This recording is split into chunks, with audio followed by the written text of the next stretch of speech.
안녕하세요. 에베소서 5장 5절에서 14절까지의 말씀, 빛의 자녀답게 살아가십시오 라는 제목으로 오늘 말씀 나누겠습니다. 오늘 본문에서 바울은 그리스도인이 왜 거룩하게 살아야 하는지를 설명하고 있습니다. 앞에서 옛사람을 벗고 새 사람을 입으라고 권면을 했죠. 이제 바울은 한 걸음 더 나아가 왜 우리가 새로운 삶을 살아야 하는지를 그 이유를 제시하고 있습니다. 본문에는 크게 두 가지 동기가 나타나는데요. 첫 번째, 하나님의 심판은 반드시 있다라는 사실입니다. 그리고 두 번째로, 우리가 이미 빛이 되었기 때문이다라는 겁니다. 사람은 무엇을 해야 하는지 아는 것으로는 행동이 바뀌지 않죠. 행동에는 반드시 동기가 필요합니다. 바울은 그리스도인의 거룩한 삶을 위한 강력한 동기를 우리에게 제시하고 있습니다. 하나님의 백성답게 살라라는 겁니다. 빛을 소유한 자, 빛의 자녀답게 살라라는 겁니다. 그리고 하나님의 심판이 있음을 기억하라라는 겁니다. 이러한 내용의 오늘 말씀 함께 살펴보시겠습니다. 바울은 먼저 매우 엄숙한 사실을 선언하고 있죠. 음행하는 자나 더러운 자나 탐하는 자나 그리스도와 하나님 나라에서 기업을 얻지 못한다. 이 말씀은 단 한 번의 실수나 연약함을 말하는 것이 아니죠.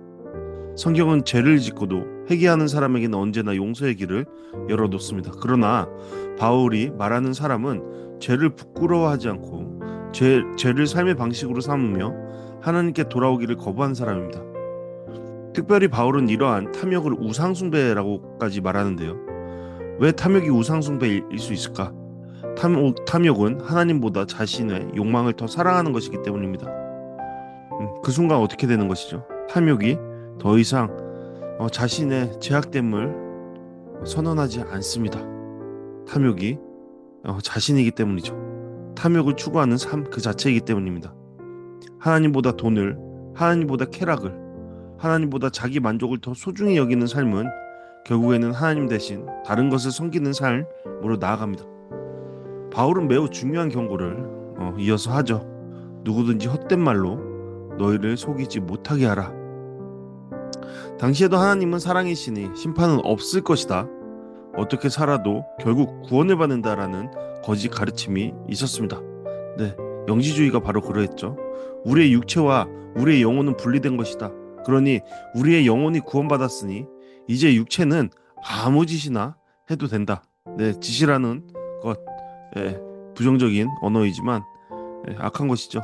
악한 짓, 악한 행위, 악한 생각, 악한 마음, 그러한 것들을 행해도 아무런 문제가 없다라고 말했던 자들이 있었습니다. 그 당시에도요. 지금도 마찬가지죠. 교회 안에서 그랬다라는 겁니다. 하지만 바울은 분명히 말하고 있죠. 하나님의 진노는 불순종하는 자에게 반드시 임한다. 이 말은 무엇이죠? 하나님의 거룩하심은 예나 지금이나 변치 않다라고 말하는 것이죠.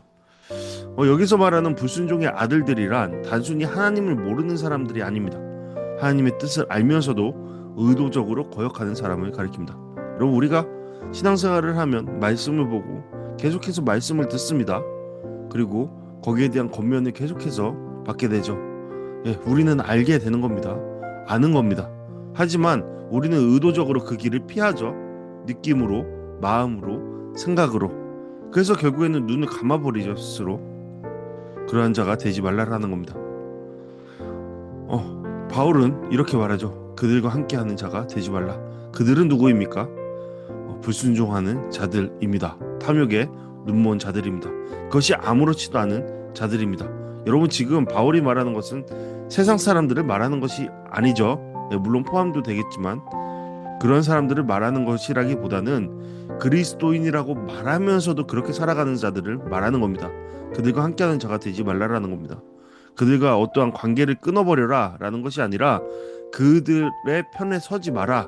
그들이 추구하는 그 자리에 함께 나아가지, 손잡고 나아가지 마라 라는 그런 권면을 하고 있는 겁니다.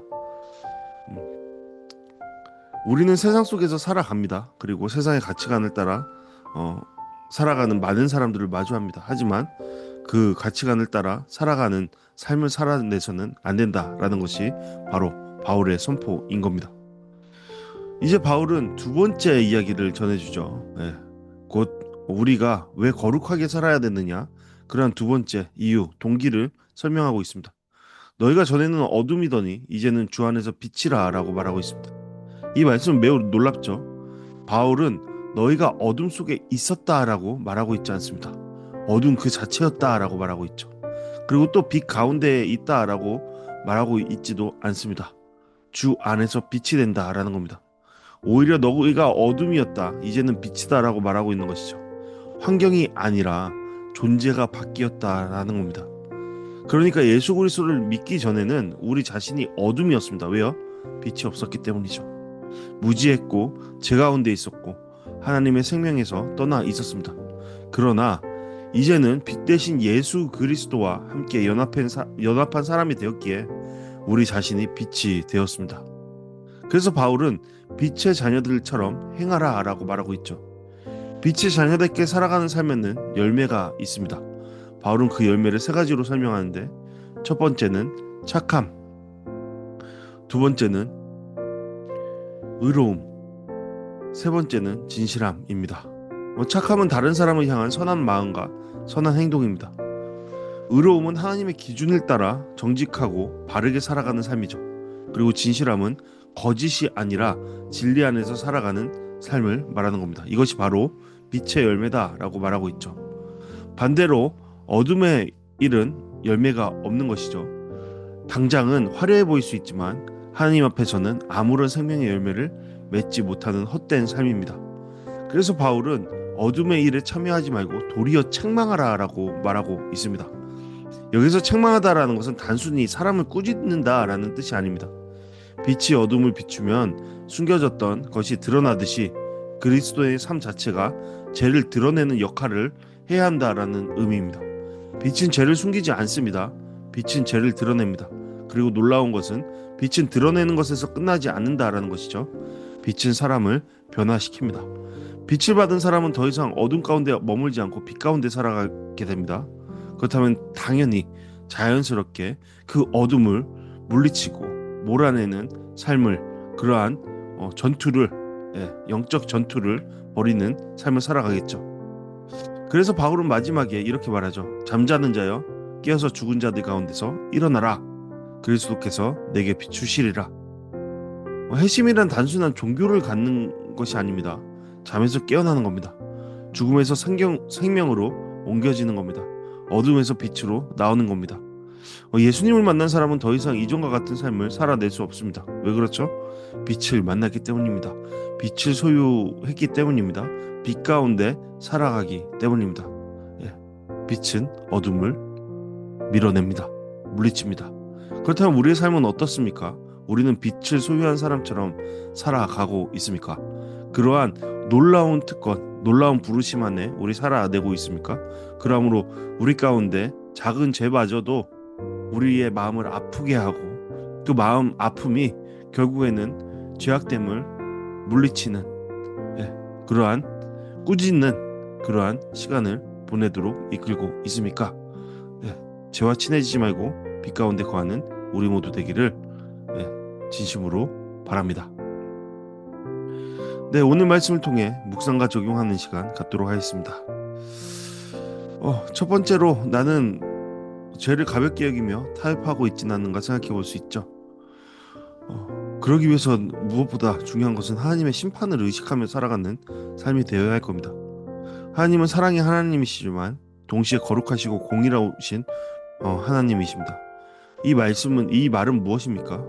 우리가 죄를 짓는다면 그 죄가 우리를 심판할 것이다 라는 것을 기억해야 한다라는 겁니다. 거룩한 삶은 선택이 아니라 하나님의 백성다운 모습이다 라는 것을 기억해야 합니다.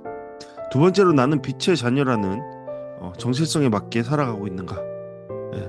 빛의 자녀답게 선함과 의로움, 진실함의 열매를 맺고 있는가 생각해 볼 수 있죠. 마음의 동기 그리고 그것을 통한 열매를 생각해 볼 수 있는 겁니다. 우리는 더 이상 어둠이 아니죠. 이미 빛이 되었습니다. 그러므로 우리는 오늘의 말과 행동 속에서 착함과 의로움과 진실함의 열매가 나타나야 합니다. 누구에게요? 가장 가까운 사람에게. 그리고 그것이 점점 더 확장되어서 저기 먼 사람에게까지 나의 착함과 의로움과 진실함이 나타나야 합니다. 그것은 어디에서 열매를 맺어갈 수 있죠? 하나님 곁에서 하나님과 빛과 동행함으로 그것을 나타낼 수 있습니다. 세 번째로 오늘 나를 통해 예수님의 빛이 비춰질 사람은 누구인가 생각해 볼 수 있죠. 이것은 다른 말로 나는 세상을 밝히며 빛으로 살아가고 있는 걸 생각해 볼 수 있는 겁니다. 빛은 자신만 밝히는 것이 아니죠. 어둠을 드러내고 사람을 생명으로 인도합니다. 곧 위에서 질문한 대로의 삶을 살아낸다면 우리는 그러한 놀라운 능력 가운데 살아가는 자가 될 것입니다. 우리 삶을 통해서 가족과 직장, 학교와 공동체가 예수님의 빛을 보게 되기를 간절히 소망합니다. 네, 이 시간 다 같이 함께 기도하는 시간 갖도록 하겠습니다. 죄와 타협하지 않고 거룩한 삶을 살아가게 하소서. 빛의 자녀답게 선함과 의로움과 진실함의 열매를 맺게 하소서. 우리의 삶을 통해 예수 그리스도의 빛이 세상 가운데 드러나게 하소서. 이러한 기도 제목으로 함께 기도하시겠습니다.